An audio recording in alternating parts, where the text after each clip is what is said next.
ဟာပြောစရာမင်းနဲ့အမြန်ဆုံးလက်ထပ်ထားခြင်း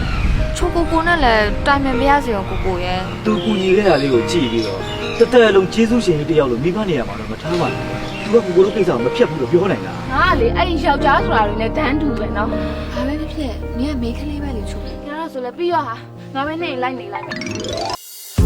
မဟာပြောစရာ နင်းယောက်ျားကိုကြည့်ပြော မင်းကဘာလို့ရှင်လို့ ဘာလို့လဲတော့မတော့ရှိစရာကောလုံးဝဲလိုက်စမ်းဟာ တော့ငါပစ္စည်းတွေငါဝယ်ထားတာ ဒီမှာမင်းယောက်ျားကလေသူ့ပစ္စည်းတွေမရပိုင်တယ်လို့သဘောမထားနိုင်မင်းအခုစီအိမ်ဝင်နေစင်းတော့မပြောနောက်ဆိုတော့ကိုယ်ရမချက်နဲ့ကွာငါကားပြင်မယ်မင်းအရင်အောက်ကိုယောက်ျားတယောက်လို့ရှိနေရ